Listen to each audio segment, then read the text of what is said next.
के शुभारंभ की मैं घोषणा करता हूं।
गरिमा प्रदान करें।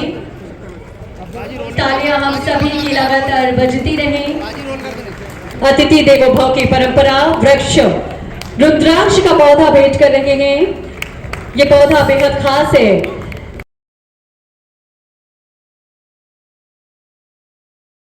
एक आयोजन नहीं बल्कि विरासत से विकास की ओर मध्य प्रदेश जिले में भीमराव अम्बेडकर अभयारण्य श्योपुर में जहानगढ़ अभयारण्य की स्थापना, चीते हमारे परिवार बढ़ाते बढ़ाते गांधी सागर तक पहुंच गए और हमने अगले का टारगेट 2026 में नूरोदही अर्थात रानी दुर्गावती के नाम पर जो अभयारण्य बनेगा, जहाँ एक साथ टाइगर, चीता, तेंदुआ, ये सब प्रकार से हमारा वन समृद्ध होगा।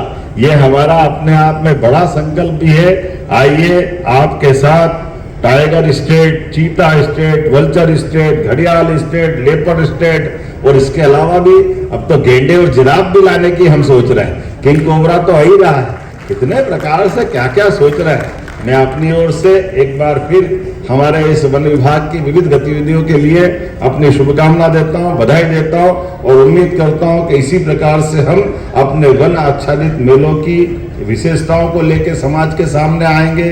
वेलनेस के आधार पर हमारे आयुर्वेद को भी समृद्ध करेंगे और हर प्रकार से हमारे वन्य प्राणी के साथ साथ वन्य गांवों के अंदर रहने वाले या बाकी सभी प्रकार के लोगों को आर्थिक रूप से भी समृद्ध बनाएंगे। और अंतर्राष्ट्रीय वन मेले का शुभारंभ आज आलफरेड ग्राउंड भोपाल में किया गया। मेरी अपनी ओर से फॉरेस्ट डिपार्टमेंट के मंत्री माननीय दिलीप अहिरवार जी, विधायक भगवानदास सत्यानी जी, माननीय सभापति सूर्यवंशी जी और फॉरेस्ट के सारे अधिकारीगण, इतना विस्तृत रूप से मेला लगाया गया है कि वाकई ये हमारे पूरे प्रदेश की वन संपदा के अंदर के एक एक विशेष उनको समेटे थे। एक तरफ वन औषधियों से लगा करके आयुर्वेद में जिस प्रकार से उसका उपयोग किया जाता है वो सब कुछ यहाँ है। हमारे आदिवासी अंचल में भोजन के जो विविध प्रकार की रेसिपी है वो सबका भी प्रकटीकरण करने का मौका दिया गया है। भविष्य की दृष्टि से हमारे वन्य संपदा के आधार पर आर्थिक रूप से समृद्ध कैसे बनाएं, उनकी अलग अलग उत्पादों के आधार पर ग्रामीण जीवन में भी कैसे लाभ उठाएं और आज के संसाधनों के बलबूते पर वनों से और बेहतर क्या बनाया जा सकता है। इससे बहुत सारे प्रकार से बहुत सारी चीज़ों के साथ ये वन मेले में प्रदर्शनी भी है, स्टॉल भी है, बिक्री के अलग अलग प्रकार के उत्पाद भी है।